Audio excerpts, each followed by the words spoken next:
गाववाल्यांनो नमस्कार. मी आहे तुमचं मुंबईतो भावाशी आणि स्वागत असा तुमचं आपल्या यूट्यूब चॅनलमध्ये. 2 जुलैला लावणीचं काम करायला मी आलो होतो गावी. 2 जुलै ते 9 जुलै असं 8 ते 9 दिवस आपण भात लावणीचं काम केलं होतं. आणि आता दसरा झाला आहे, दिवाळी झाली आहे आणि दिवाळीनंतर भात कापायसाठी मी आलेलो आहे. त्याच्या आधी 10 ते 12 कोपरे आहेत ते बाळाभाऊ आणि घरच्यांनी सगळे कापून घेतलेले आहेत. पण मी आता दिवाळीनंतर आलेलो आहे आणि 2 कोपरे राहिलेले आहेत कापायचे, ते आता कापायला सुरुवात करणार आहे. तर त्याआधी कोणते कोपरे राहिले ते तुम्हाला मी दाखवतो. हे पहा, हे इथे जे कोपरे दिसत आहेत, हे जे भात दिसतं आहे हे संपूर्ण आता आपल्याला कापायचं आहे. हा एक कोपरा हा आहे आणि एक याच्या पलीकडे आहे, तो आपल्याला कापायचा आहे. तर आज आणि उद्या असं 2 दिवसाचं टार्गेट आहे की हे कापून आपल्याला तिथे झोडायसाठी घेऊन जायचं आहे. तर 2-3 दिवसात हे काम पूर्ण करून मग पुन्हा मुंबईला निघायचं आहे. तर 3 दिवसात हे टार्गेट ठेवलेलं आहे की हे काम पूर्ण करायचं आहे म्हणून असं. तर मंडळी, अशा पद्धतीने भात कापणीच्या कामासाठी मी गावी आलेलो आहे. थोड्याच वेळात कापणीला सुरुवात करेन. ऑलरेडी इथे सुरुवात केलेली आहे सर्वांनी. मी थोडंसं शूट करून घेतो तुमच्यासाठी आणि नंतर मग मी सुद्धा कापणीसाठी शेतीमध्ये उतरणार आहे. त्याआधी तुम्हाला ना एक काका आहेत त्यांची ओळख करून देतो आणि त्यांची विशेष ओळख करून आपल्याला घ्यायची आहे. ती कशासाठी मी तुम्हाला दाखवतो व्हिडिओमध्ये पुढे. अजूनही जी जुनी पिढी आहे कोकणातली, ती शेतीबद्दल किंवा आपल्या गावाबद्दल त्यांना इतकं प्रेम आहे की वयाचा एक विशेष टप्पा ओलांडल्यानंतर सुद्धा अजूनही ते शेतीमध्ये राबतायत आणि आपल्यापेक्षा म्हणजे माझ्यासारख्या तरुण मंडळींपेक्षा खूप जास्त उत्साहाने ते काम करतायत शेतीमध्ये. तर माझ्या पाठीमागे तुम्ही हे काकांना पाहतात ना, त्यांचं वय आपण त्यांना विचारूया. ते बघा, रखरखीत ऊन आहे वरून आणि तरीसुद्धा ते आज शेतीच्या आवडीसाठी म्हणजे प्रेमापोटी, गावाच्या प्रेमापोटी आणि शेतीची त्यांना जी आवड आहे त्यासाठी ते या शेतीमध्ये राबतायत. तर आपण काकांशी एक 5 मिनिटं बोलूया. तर मित्रांनो, हे बघा, हे बाबा आहेत, काम करतायत शेतीमध्ये. बाबा, तुमचं वय काय आता? 83 वय आणि शेतीत भात कापू गेलास तुम्ही. 83 वयात काय गरज आहे भात कापू घेऊची? हा, बघा, वय वर्ष त्यांचं 83 आहे. त्यांचे चिरंजीव आहेत माझ्याबरोबर, ते सांगतायत की 85 वर्ष वय आहे. पण आपण ॲव्हरेज धरूया की 80 वर्ष क्रॉस केल्यानंतर सुद्धा आज हे बाबा शेतीमध्ये काम करतायत.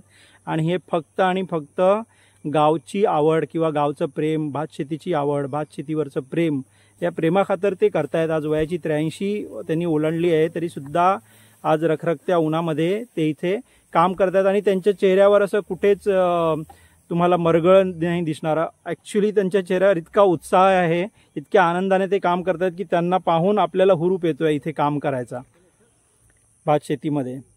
तर कोकणातली जी तरुणाई मुंबईकडे शिफ्ट होते आहे किंवा पुण्या मुंबईसारख्या मोठ्या शहरांकडे शिफ्ट होते ना, त्यांना मी एवढंच सांगेन की तुम्ही शिक्षण घ्या, पैसा कमवा, पण गाव सोडू नका. भात शेती राखणं, कोकणातल्या जमिनी राखणं म्हणजे कोकणी माणसांचं अस्तित्व राखण्यासारखं आहे. आणि फक्त रील्स बनवून आणि व्हिडिओ शूट करून कोकण राखलं जाणार नाही आहे. तर इथे प्रत्यक्ष शेतीमध्ये उतरून आपल्याला काम करावं लागणार आहे आणि तेव्हाच कुठेतरी जाऊन भविष्यात जे कोकण आत्ता आपण पाहतोय ते आपल्या पुढच्या पिढीला पाहायला मिळणार आहे. तर आता मी सुद्धा कापणीसाठी भातशेतीमध्ये उतरतोय. थोडे मध्ये मध्ये व्हिडिओ शूट करून मी या व्हिडिओमध्येच तुम्हाला दाखवेन की कापून झाल्यानंतर ते झोडायसाठी आपण कसं घेऊन जातोय. तर आजचं असं आहे की ते जे मगाशी 2 कोपरे तुम्हाला दाखवले ते कापून आपल्याला झोडायच्या ठिकाणी घेऊन जाऊन शक्य झालं तर आजच झोडून ते भरून ठेवायचे आहेत. तर आता मी सुद्धा कामाला सुरुवात करतो. भेटूया पुन्हा लगेच. सकाळी 9:30 वाजता सुरुवात केली होती भात कापायला. आता 11 वाजले आहेत, म्हणजे जवळजवळ 1.5 तासामध्ये एवढा भात आपला कापून झालेला आहे. बघा, साईड स्क्रीनमध्ये दिसतोय ना, हा कापून तिथल्या तिथेच वाळत घातला आहे. आता दुपारनंतर तो घेऊन जाणार आणि जोडणार आणि त्यामधनं भात वेगळा करणार. आता हा एवढासा एक राहिलेला आहे पॅच, तो पण दुपारनंतर कापणार. आणि मग त्याच्या पलीकडे एक कोपरा आहे, तो पण कापायचा आहे. बघू, आज पूर्ण झालं तर करायचा प्लॅन आहे, पण नाही झालं तर मग उद्या करणार कंप्लीट. पण 1-2 दिवसात हे करायचंच आहे, कारण येऊन जाऊन पाऊस येतो आहे. मुंबईला पाऊस कम्प्लिटली बंद झाला आहे, पण इथे पाऊस अजून सुरू आहे. संध्याकाळच्या वेळेस किंवा सकाळच्या वेळेस काही सांगता येत नाही पावसाचं कधी येईल, सुरुवात करेल. त्यामुळे जितक्या लवकर होईल तितक्या लवकर हे वाहत टाकलेलं भात जे आहे ते सगळं न्यायचं आहे घराकडे आणि ते झोडून भरून ठेवायचं आहे. जसं जसं काम पुढे होत जाईल तसं तसं मी तुम्हाला अपडेट देत राहतो.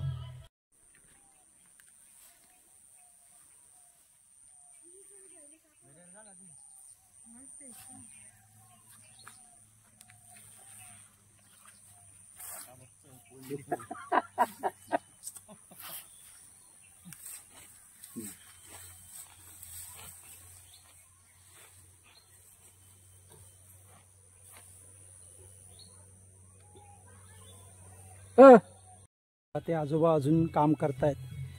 83 इयर्सचे जे आजोबा आहेत ना, तिथे बघा ते या बाजूला या स्क्रीनमध्ये दिसत आहेत ना, बघा अजूनही त्यांचं काम सुरू आहे. आमच्या आधी आलेले आहेत ते सकाळी 8 वाजता किंवा 7:30 वाजता वगैरे आलेले आहेत आणि तेव्हापासून आत्तापर्यंत ते कंटिन्युअसली काम करत आहेत. त्यांच्याकडे बघून असं कोणाला वाटणारच नाही की ते 83 इयर्सचे आहेत. असं संपूर्ण एक शेतसुद्धा कापून अजून झालेलं नाही आहे. एका शेतापैकी समजा 1/4 बाकी आहे अजून कापायचं आणि 11च वाजले आहेत, जास्त वाजलेले नाही आहेत. पण एवढं ऊन आहे जबरदस्त. आणि मुंबईला काय आपल्याला सवय असते, ऑफिसमध्ये AC, कारमध्ये AC, घरी AC आणि अचानक इथे येऊन उन्हात काम करायचं थोडंसं भारी पडतं. तरी पण माझं वॉक असतं, शक्यतो सकाळी 1-1.5 तास वॉक असतं, त्यामुळे थोडीशी सवय तर आहे. पण तरीही उन्हामध्ये काम करायची आपल्याला सवय नसते, त्यामुळे थोडंसं डिफिकल्ट जातं आहे. आता मी घरी जाणार आहोत, 1 तास आराम करणार, मग लंच करणार आणि मग साधारण 2:30-3 वाजता परत येणार शेतामध्ये.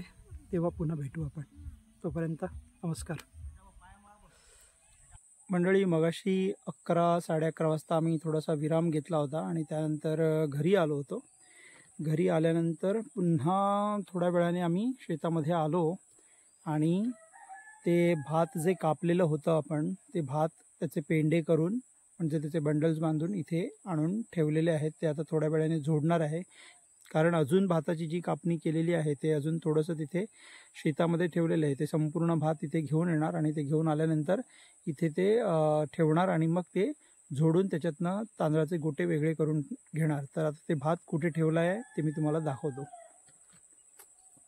हे पहा, हा भात सगळा असा इथे आणून आम्ही ठेवलेला आहे. लांब तिथून तिथे तुम्हाला दिसत असेल ते बघा, लांब हे जे ऐनाचं झाड दिसतंय, हे इथून ते सगळे भात म्हणजे भाताचे बंडल्स पेंडे आणून इथे असे ठेवले, इथे गोळा केलेले आहेत. आणि इथे ते जे बाकडं दिसतंय आपल्याला, त्या बाकड्यावर नंतर आम्ही आता जोडायला ते भात सुरुवात करणार आहोत. पण अजून थोडेसे अजून कापून ठेवलेलं भात घेऊन यायचं आहे. ते आता घेऊन येण्यासाठी मी जातो आहे तिथे शेतामध्ये.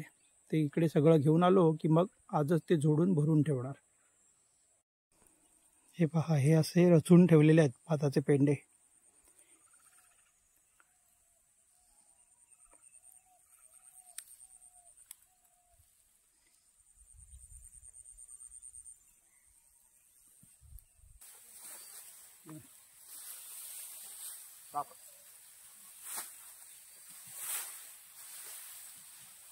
टाकू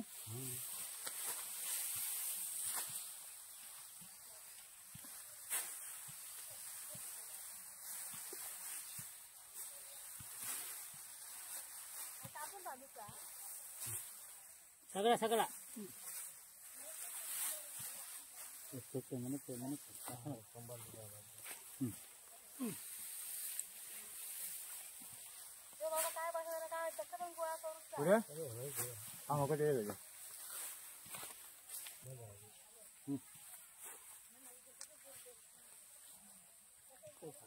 शेतात किती घेऊन जायचं. होय, आम्हाला म्हणते का झाला काय काय घेणार हो तू कशी तो घे. एका दिसताना कसा पाहिजे हा पेंडू कवरी पेंडूक म्हटल्यावर पेंडू कोण आहे. हा, पेंडूक अंगाशी घेत अंगाशीच आहे. अंगाशी आहे का डोक्यावर घेत नाही ना.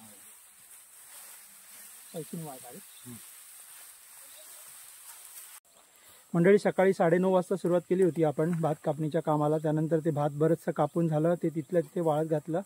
दुपारी 1 तासभर ब्रेक घेतला आणि ब्रेक नंतर आता कंटिन्यू आम्ही काम करतो आहोत. बरंचसं भात इथे आणून ठेवलेलं आहे. हे बघा हे बघा हे इथे भात बरंचसं आणून ठेवलेलं आहे आणि आता ते झोडायचं काम सुरू आहे. म्हणजे आता ते झोडून झाल्यानंतर जो भात राहणार तो गोळा करून आपण त्याची साठवणूक करून ठेवणार आणि त्यानंतर तो गिरणीमध्ये भरडायला दिल्यानंतर आपल्याला फाईन तांदूळ अवेलेबल होणार, उपलब्ध होणार खाण्यासाठी किंवा भाकरीसाठी जे काही असेल ते. तर आता मी सुद्धा भात जोडायच्या कामासाठी जातो आहे. आपण लवकरच भेटू पुन्हा. तिथे क्षितिजावर बघा सूर्यनारायण अस्ताला चाललेला आहे आणि अंधार जरी पडला तरी आज भात जोडायचं काम पूर्ण करायचं आहे. काम संपूनच घरी जायचं आहे, त्यामुळे कामाला लागतो आता. ही बघा ही पेंडूक घेतलंय आता एका जोडतलंय आणि भात वेगळं करतलंय.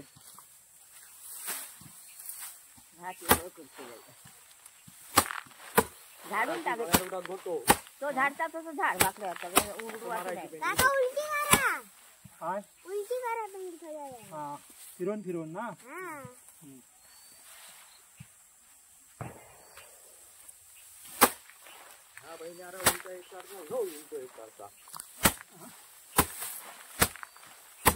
गेलो रे चोर मोर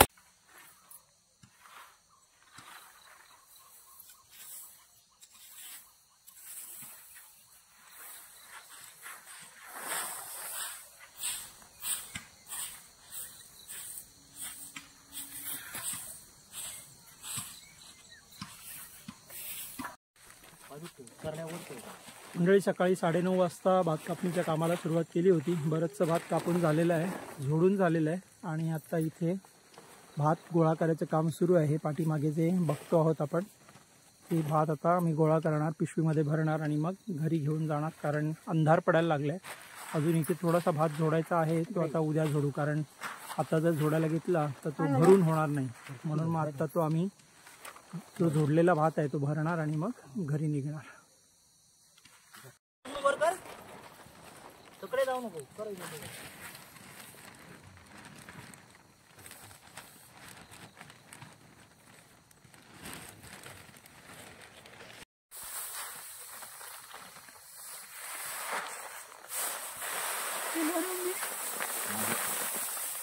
वर पायाने वर कर मग घरात जातले.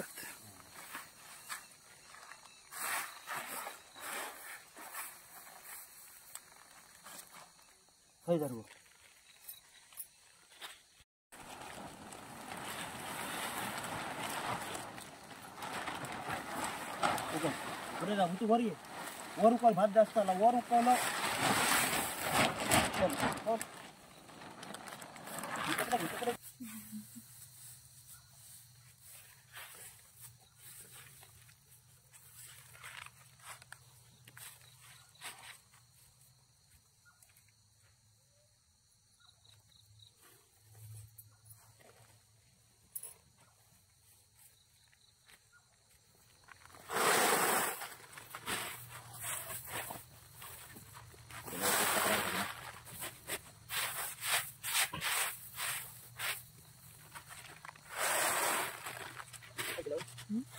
तक्रार झाली.